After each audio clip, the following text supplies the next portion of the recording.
All right, we're recording, and I'm just going to try to keep this really brief to show you what backing up a catalog looks like and where you should choose that location.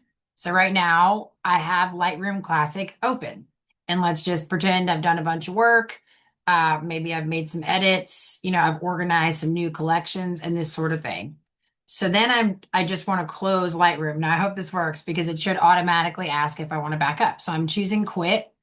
I love shortcuts, and if you don't use them yet, you eventually will. So I would never actually use my mouse to go down to the menu here and choose quit. I would actually always just use Command Q on a Mac or Control Q on a PC. That's always quit, no matter what software you're in. That's always going to quit the program. Um, if you're in Google Chrome, that's going to quit.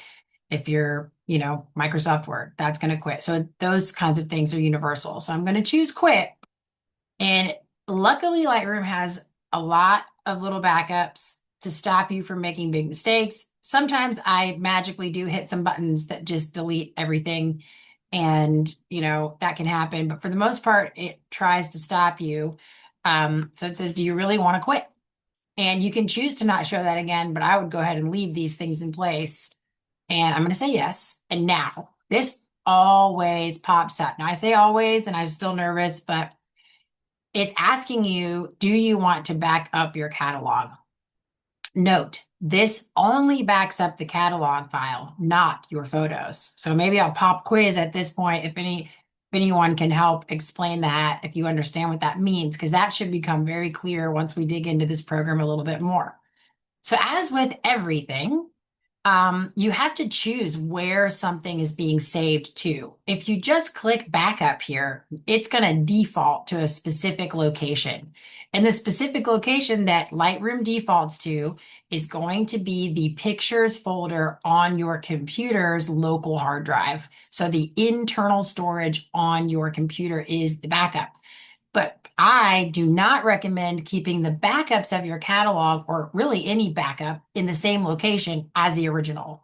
So what I'm going to recommend in the workflow is that the external hard drive that you should be using, if you're following my recommendations, where all of your original photos are stored, this should be the same location that your backups for your catalogs are stored. So that's all I'm going to show you in this video.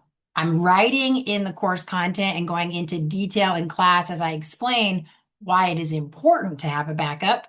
This video just wanted to visually show you in this location, you choose where the backup's going to go. So on this machine in front of you, you see it defaulted to pictures, but I would actually choose an external hard drive. And from in there, I would have a designated folder. So I'll just go ahead and call it Lightroom Backup Files. I like to put dates, so I could put fall 25. That just helps me, or I might put the month. I keep things organized by month and year a lot, so August 25. Or it might just be better to say all of my Lightroom backup files for 2025 are in this folder. Create that, choose it, and now you see it changed. The backup folder location is here. MTCC Photos, the name of my hard drive. And then I have my folder I created called Lightroom Backup Files 2025. You can go ahead and check the box that says test integrity before backing up and optimize catalog. Some people do this once a week.